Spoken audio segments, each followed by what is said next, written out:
For years, crowds at air shows across the country have been thrilled by the aerobatics of North American Rockwell's Bob Hoover flying his company's airplanes.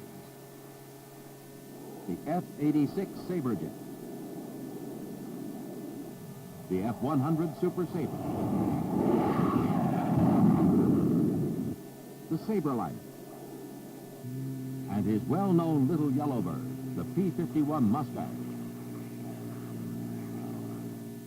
Now he's flying yet another of his company's aircraft, the Shrike Commander.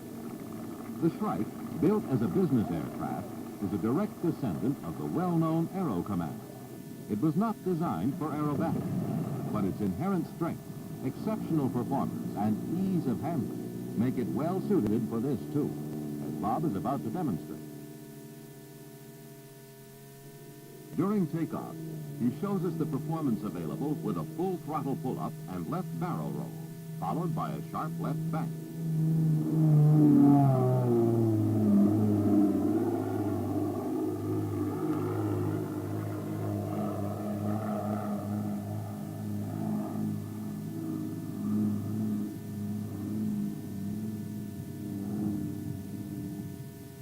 For the crowds, Bob adds a touch of humor with what he calls his Tennessee waltz maneuver. With landing gear and flaps down, he makes an approach known to pilots as a falling leap side slip. This sort of thing is usually done only in fighter planes.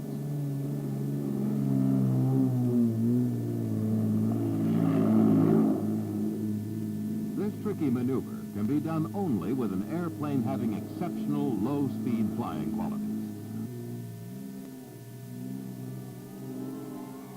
Bob climbs back into the air for a turnaround.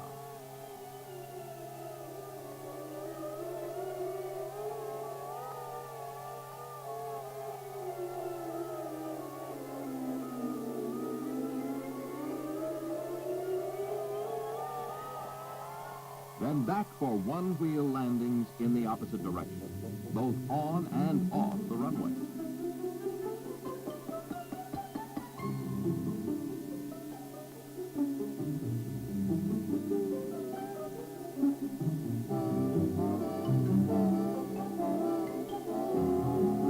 Close the wingtips are to the ground.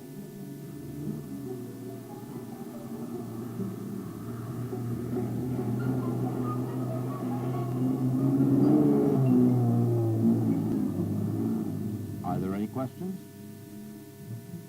Now to add complexity to this, Bob approaches,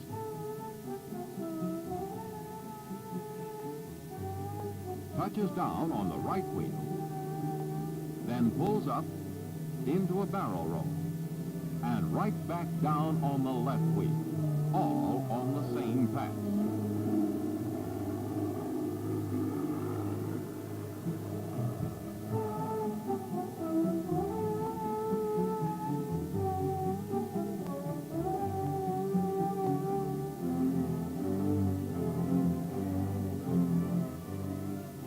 Bob begins this maneuver right off the runway, pulling up into a precision 8-point roll, followed by a very graceful turnaround.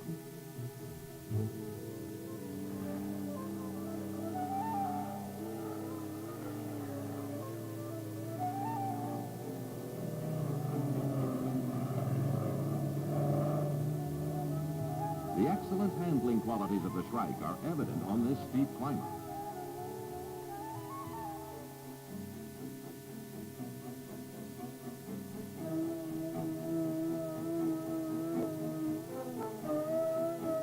At the amusement park, you pay good money to do loops. Here, you are about to see a loop that is more exciting and larger than any you could ever ride at an amusement park. And it is demonstrated by this beautiful business aircraft.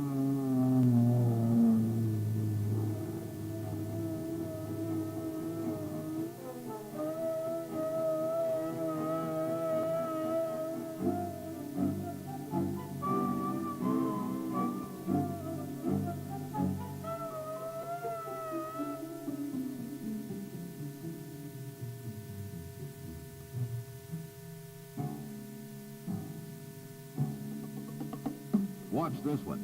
Notice the props on the Shrike. Bob has them both feathered. Without Without power, he pulls up into a near vertical attitude until the plane enters a zero airspeed stall.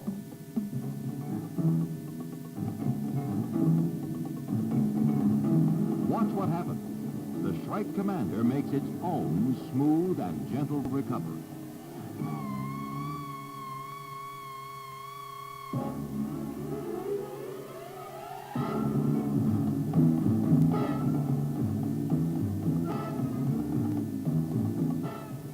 Look closely at the Shrike on this pass. The engine closest to you is shut down.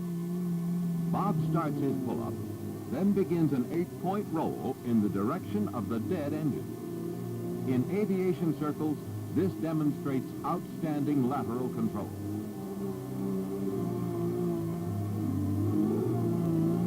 For good measure, he ends this maneuver with a conventional barrel roll.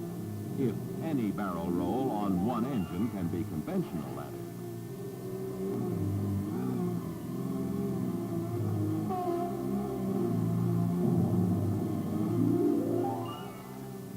Let's watch that again from a camera mounted on the vertical stabilizer.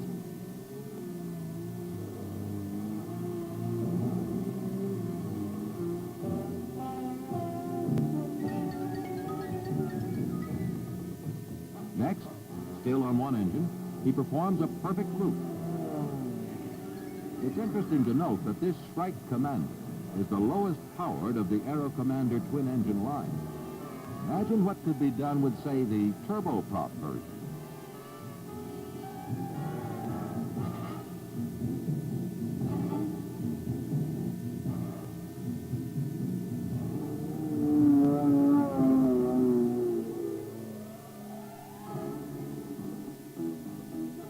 Now, with both engines shut down, sheer courage and a good airplane is the name of this game.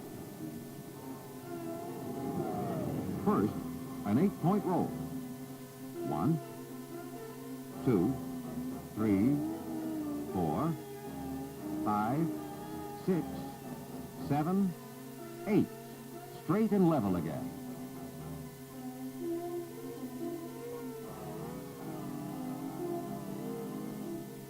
Let's see how this intricate maneuver looks from the pilot's viewpoint, looking out through the windshield at the horizon. Notice the very pronounced control movements of the pilot's hands for each position of the 8-point roll. Again, let's watch it from the tail camera. Bob's description of the technique involved in these 8-point rolls is to picture for a moment a pie placed on its edge, and then, starting from the center, cut it into 8 equal slices. Here's something that's different. Bob demonstrates the ease of handling the Shrike by means of a glass of iced tea. He sets it in place and then performs a barrel roll without even tilting the liquid in the glass, let alone spilling it.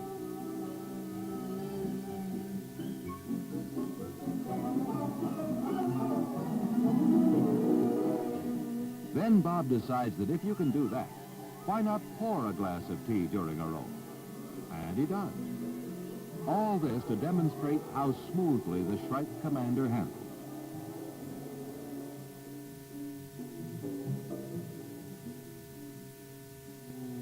For his finale, Bob again shuts down both engines before performing a series of maneuvers all combined into one.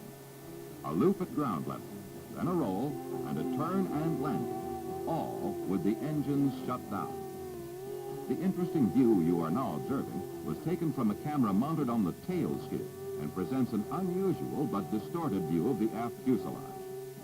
However, if you look closely, you can observe that the engines are shut down and the propellers are in the feathered position. Now, as the Shrike has recovered from the loop, it is rolled 360 degrees to the left. Now you can see the landing gear extending in this final turn toward the landing with no engines.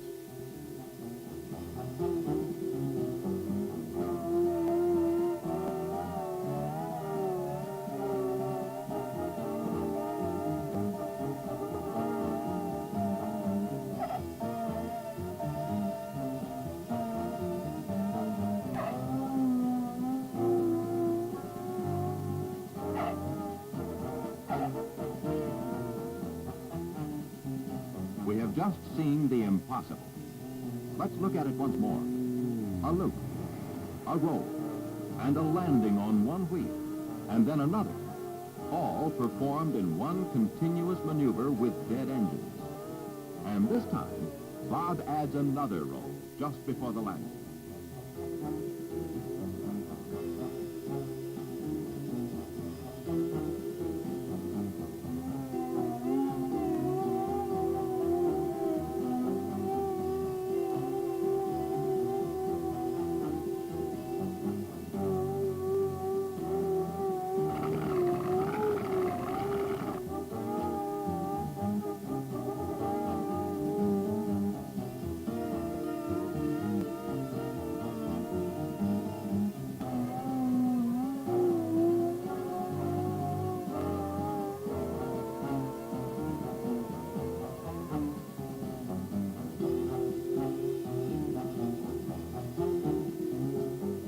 Closely at those props.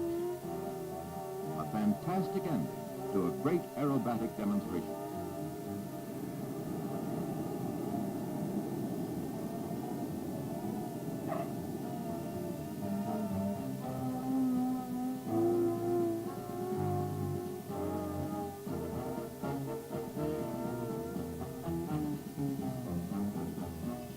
Incidentally, Bob Hoover is a veteran of 59 combat missions in World War II and is a graduate of both the Air Force and Navy test pilot schools. And remember, this is an airplane that wasn't designed for aerobatics. It's a standard production model without any modifications made for these demonstration flights. Bob Hoover, an outstanding pilot with an outstanding airplane. Quite a combination. And what's a pilot's opinion of this aircraft? Let's let Bob speak for himself. Over the years, I've had the pleasure of flying a variety of big, fast, powerful, military and commercial planes. But I can't recall one that was as comfortable to fly or as dependable as the Shrike Commander. This is a tough bird that is mighty tough to beat. I hope you come out the next time we're in your area to see and judge for yourself. We'll be looking for you.